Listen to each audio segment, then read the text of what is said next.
From beautiful Jerusalem, welcome to this week's episode of Something for Shabbos on the Schmoozing podcast channel with me, David Goodwin, and Rabbi Menachem Salasnik. Wow, another exciting week. We're back in Torah, Sedra. Thank you, Hashem, for another parsha. Amazing. This week, Parashat Nasso. Nasso's obviously, it's the biggest one in the whole Oh, Torah. yeah. Which means it's got the most psukim. That's right. And the topics, I mean, they're so varied, so many. We're continuing with the counting of the Levites, of the Leviim.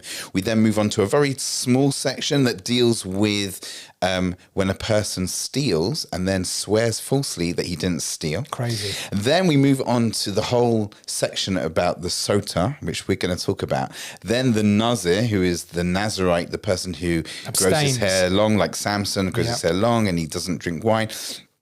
Then we have the priestly blessing that in Israel, definitely in Jerusalem, the Kohanim do every single day. Outside of Israel, perhaps only on Chagim, on Yom Tov. And Sephardim do it every day. Sephardim do it every day or every Shabbat? Every day.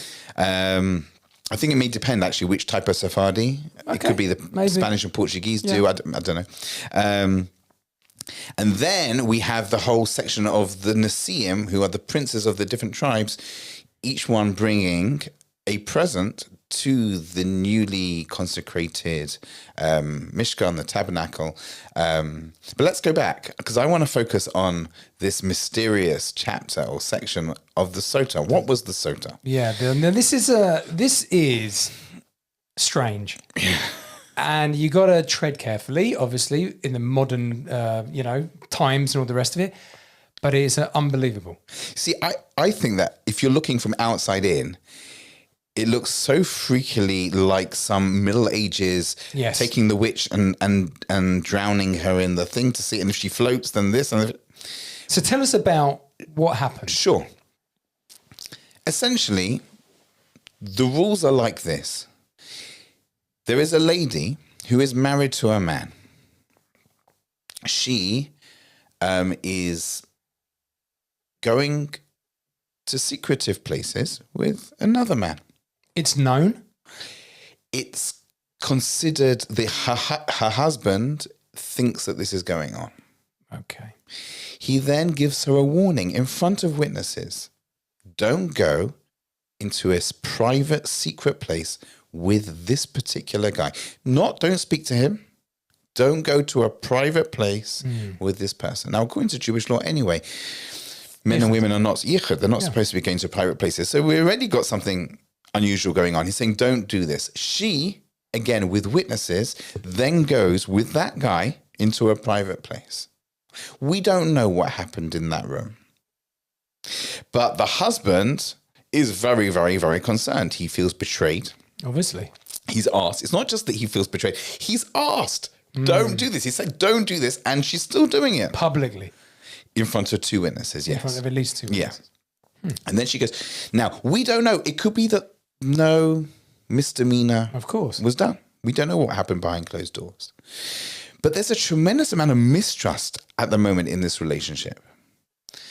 At that point, there is an option. It's an option for the husband who would like to get rid of that mistrust to take his wife to the temple where she will drink this water, where a certain amount of earth has been added and God's name has been dissolved into that water. She will drink that water.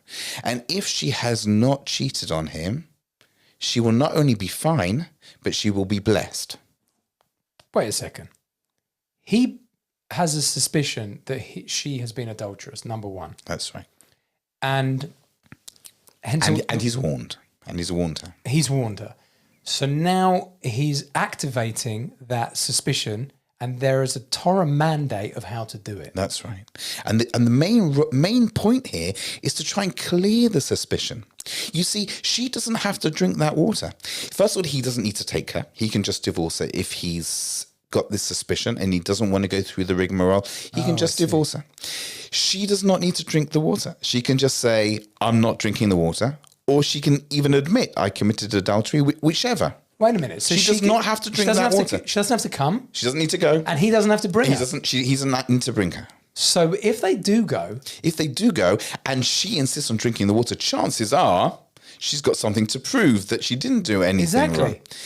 And therefore, the whole point of the episode is not to... Hold on, what happens if someone drinks the water? And they are Oh, I mean, the verse describes something truly gruesome. Not only does she blow up and die, but wherever the man who she committed adultery with is, could be across the world, suddenly, even though he didn't drink the water, he also blows up and dies. Okay, this is now, you've got to understand...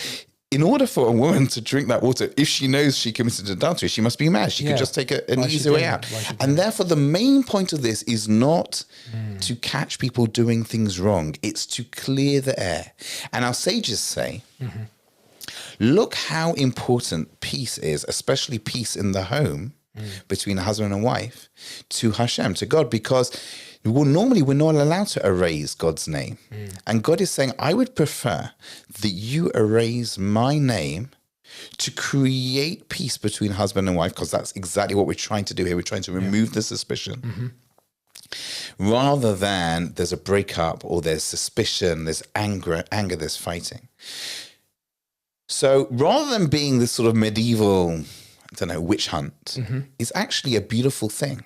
It's God is trying to tell us marriage is supremely important. The peace of marriage is supremely important. And if you'd let me, I just want to, there's a beautiful piece of Gemara that says, it's actually amusing. It says, there are two verses that talk about a wife, okay? One verse says, I haven't found anything worse, or shall we say, comparable to death, is a wife, okay? It's more bitter than death, wife. This is a verse in when? Tanakh? Yeah. Or in the Torah? Like... No, it's in maybe Mishlei, Proverbs. Oh, okay, so it's within Tanakh. Yeah. Okay. And then there's another verse, you'll have to check me on it because I don't remember exactly where it is. And there's another verse that says, when you find a wife, you found goodness. Right. So we've got two conflicting verses. One that says a wife is more bitter than death, and one which says you find a wife, you found goodness. And the Talmud says that if you went to an Israeli marriage back in the day, they would go up to the bridegroom and they would say, which one is it? Is it matzah or mozza? Is it the one, is the one you found here, is she more bitter than death or is she goodness? Now, could you imagine that actually happening? On the spot. On the spot. What bridegroom would say, oh yeah, I've got bitter than death? Or maybe, I don't know. Well, the dowry is not going to go down too well after that. You better answer right. So I heard a beautiful explanation of what's actually going on there. It sounds like it's on the husband. This whole thing is on the husband. Yes. That's the key to this. Yes. It's an approach to how you look at marriage, I think. Beautiful. Yeah. That's exactly the explanation I've heard. Right. This is not asking the bridegroom, like the one you're actually marrying today, is she more bitter than death? We're saying to the bridegroom, a wife can be either. It's completely up to you. How are you viewing this? Are you going to choose to view this partner for life as more bitter than death or as the source of all goodness in your life? It is the man's responsibility to make sure that he's, making his wife feel like a queen. And the way he does that is by making sure he's constantly focusing on the goodness. How does this work, do you think, with the Eizo 𝗥𝗄𝗄𝗺? It's the same thing, although I feel like the Eizo 𝗥𝗄𝗄𝗺, someone who's against you, for you, okay? But it's the same thing. It's on the man. How do you, the man, choose to see your wife? But again, it's being conscious of this walking in. As I said to you before, one of my rebbeim before I got married, he said, you're getting married to marriage. And I said, well, what does that mean? You get married? He said, look, strictly speaking, the truth is, the Torah says you can marry anyone. Okay, we're in our generation. There are certain things that need to be put in. We're not living in, shtetl time and all that. Okay, but the concept is still the same. You're committing to commitment. Very good. Committing to commitment, which is really amiss in this world now. Because I don't even know why people get married. I walked in, I'm like, okay, this is a holy thing. And again, I'm not getting lost in the kedusha of it. I'm making a commitment. It's something worth fighting for. And investing in. Exactly. And I know that it's not going to be perfect. And I need that other person. That's right. That's the other key thing. That's the 𝗍𝗂𝗄𝗿 that you mentioned. Right. It's that concept of, in some ways, it's a little bit amusing. Hashem is who, whatever happens, you think you found the perfect person for you, right? The one who's like, there's, and then Hashem has chosen the person who's going to work on the very, very thing that you need to work on to become a great person, who's going to sort of pick at that thing, annoy you in that very area that you need to work on. So it's not them. It's you. It's you, the man. Yeah, or no, the truth is I'd say the same thing to a lady. Right. Each person has to look at themselves. This person, this other person here, when they're getting annoying, how can I grow from this? That growth will be in focus. How are you going to focus? It will be growth in patience. It will be growth in communication in a respectful way. Many, many different areas of growth. Is there a verse equivalent of 𝗍𝗂𝗄𝗿 the other way around? Because if we're being honest, as men, we're the ones that need to be worked over. I'm not saying that the ladies don't need to work on themselves. They do. But like we accept everything from Hashem. Hashem's saying, listen, I created you as this thing called bloke, man. You need something called an 𝗍𝗂𝗄𝗿. You need to approach it. But on the flip side, obviously the Torah has obligations on one's wife. And the Torah explains everything. They have to fulfill their roles. But is there like a verse? I'm not aware of I personally am not aware of a verse. Cling to your husband and come away from your family. Is that like one? Could be. Maybe something like that? Not sure. Okay. But I think the reason why it's just worded in that way is because you probably had, difficult to know, different opinions, but you probably had some sort of hybrid male-female being called Adam. And then the female was taken away from that, and then you were left with Adam. So therefore, with the male aspect of Adam. So then when God is then speaking to Adam, the male part, he's saying, I've taken this part away from you so that it can then be external to you to rejoin, to create, nice. to fulfill this role of being a helpmate against you, or a help to reunify. That's definitely part of it. That's definitely part of it. But if that was all it was, why separate them in the first place?